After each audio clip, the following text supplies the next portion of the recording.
We'll get to the Seinfeld story in a moment, but I want to begin with our big story, the return of Janet Mock, who wrote about her life as a transgender woman in the book Redefining Realness, My Path to Womanhood, Identity, Love, and so much more. And Janet rejoins me now. So, Janet, I've got you back on the show because, cards on the table, I have spent an infuriating 24 hours, and I want you to explain why I've had to go through this. Because, let me start from this premise. I have always been 100% supportive of all gay rights, gay marriage rights, transgender rights. In fact, I want equality for everyone in America and around the world. That's always been my position. Anyone who's watched this show knows that's exactly what I've always stood for. I had you on the show. You had wrote a powerful book.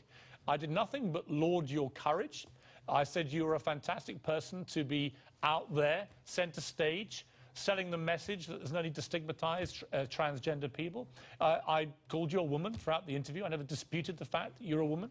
And yet today, I have spent literally 12 hours being viciously abused by the transgender community, egged on by your own tweeting last night that you were somehow very dismayed by the way the interview had gone. Now, I was surprised because you never said anything during the interview to indicate you were remotely dismayed with any of the terminology I was using.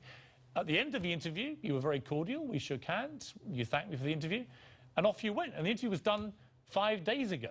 So I ask you, Janet Mock, to explain to me why you didn't say anything during the interview, why you seemed quite happy with it afterwards, why you then felt the need to tweet quite hostile tweets in my direction, which then sparked this furore amongst the transgender community, because I feel pretty peeved about it. Well, I'm sorry that you feel offended. I think that people in the trans community feel equally as offended. I think that one of the #1 things with trans women specifically is that so much of our lives are open to dissection and illegitimacy and investigation, and we're constantly questioned ever since we're very young that who we are is incorrect, wrong, and should be kept secret. And I think that being someone that is very visible in a stigmatized community. You know, I am a trans woman of color. I'm a young woman, and these are issues that I think that we need to give trans people space to tell their own stories. And we should follow the lead of people who are out there and being visible and actually advocating for these rights. But that's exactly why I had you on the show. That's why I promoted your book. That's why I told everybody to go and read the damn thing. So I ask you again, why have I been vilified for being transparently supportive of you? I don't get it. Maybe you don't get it because you're not a trans woman. Trans women well, explain to me. Explain to me what I did wrong. What did I do wrong? You called, so before commercial break, we had a lovely conversation, and then all of a sudden you said, who was formerly a man. I was a baby. I was assigned male gender because of the appearance of my genitals. As I grew up, I discovered my girlhood, I discovered my womanhood, and I proclaimed and defined myself for myself, as Audre Lorde says. If we do not define ourselves... Why didn't you correct me at the time? Why didn't you correct me? I did not because I was scared. If you felt that strongly? I did not because I was scared. What? And I wanted to be a cordial guest. And I think that that was probably incorrect of me. I wanted to be kind, I wanted to be generous because I was appreciative of having 2 segments on a mainstream show. It was my first major appearance as a young trans woman who wrote her first And I thought book. you were terrific, by the way. For and what I thought it was a I terrific exchange, too. I think that, by the way, I love that you called me that I looked like Beyonce, that you said all of these amazing things, and that was great. Honestly, but I think that also being offensive and being kind are not mutually exclusive things. I think that we can be have great intentions and be good people, but also be ignorant and have a lack of understanding about these issues. And a lot of these things, especially for trans women, are about understanding. Right, okay, it's about understanding. And Janet, intention is great, but we also need action. Okay. Let me cut to the quick about why perhaps confusion has arisen, not just in my mind, but in many people's minds. You are famous in America now, predominantly from a piece you wrote for Marie Claire magazine in 2011. I actually did not write that piece. I didn't write that piece. Well, it's in your words. It's a first-person piece by you. I didn't choose the title, just like I did not choose a title on the title cards that were underneath my name in the segment, or the tweets that went out from the show. Okay, I don't want this to be a hostile encounter. I really don't, because I still actually greatly admire you, and I just want to make that clear. I appreciate However, this is the piece that I've got in front of me. It was the piece that made you famous. The headline is, I was born a boy, right? Now, maybe you didn't write the headline, so I read the piece. Okay, you talk about going through gender reassignment surgery, a sex change. Though I have been born a boy to my native Hawaiian mother, that's the first page. The next day, there were only dolls okay for me, a boy, to play with.